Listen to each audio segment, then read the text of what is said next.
বৃন্দাবনের চার ধামকে দর্শন করে নিই। প্রথমবার দর্শন করতে আমিও গিয়েছি, সাথে আপনাদেরকে নিয়ে।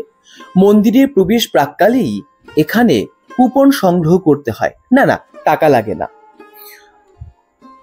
যখন চেকিং করে এবার এগিয়ে গেলাম, সম্মুখে গণপতি দেব, তাকে দর্শন করলাম। এইদিকে জুতো ব্যাগ রাখার ঘরও রয়েছেন।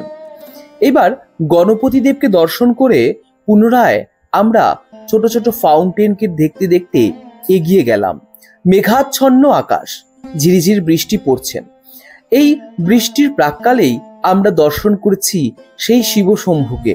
বাহ, কত অপূর্ব, অপরূপ সুন্দর নিদর্শন তাহার। তাকে দর্শন করতে করতে এইবার আমরা ধীরে ধীরে এগিয়ে যাব। তার বাহন নন্দীকেও দেখলাম, খুব সুন্দরভাবে প্রভুর দিকে মুখ করে তাকিয়ে আছেন এক দৃষ্টিতে। ভগবান ভোলেনাথকে ওপরে তাকে মুখ ফেরানো যায় না, এত সুন্দর তার রূপ মাধুরীমাকে।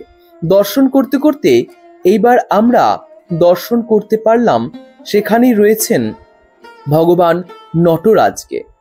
এই নটরাজকেও দেখতে দেখতে তার ফাউন্টেন, প্রকৃতি এবং প্রকৃতির শোভা, খুব সুন্দর নিদর্শন সেখানে রয়েছে।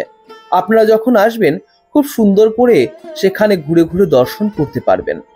ভগবান ভোলেনাথের ত্রিশূল, ডমরু এবং নয়নকে দর্শন করলাম। ভগবান ভোলেনাথের সেই ডমরুকে তিনি যেমন নিজে হাতেই বাজাচ্ছেন।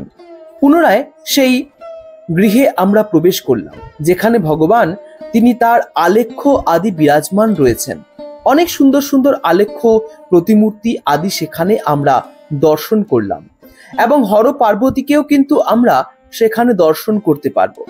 হর পার্বতীকে দর্শন করে এইবার আমরা প্রণাম সেরে, শিবজিকে প্রণাম করে এবার আমরা বেরিয়ে গেলাম। জায়গাটির নাম শিবধাম। এবার শিবধাম এখানে কেবলমাত্র একটি নয়, শিবধামের পশ্চাৎ এখানে দেবীধাম রয়েছেন, বিষ্ণুধাম রয়েছেন আর শনিধাম রয়েছেন। দেখতে দেখতে বৃষ্টি চলে আসলো। বৃষ্টিকে অপেক্ষা না করে আমরা বিষ্ণু ধামে প্রবেশ করলাম। এখানেও গোবিন্দের বিভিন্ন প্রকার লীলা এবং রাধাকৃষ্ণের সেই সুন্দর রূপ মাধুরীমাকে দর্শন করলাম। সম্পূর্ণ ভিডিওটি আবার আসছেন। রাধে রাধে।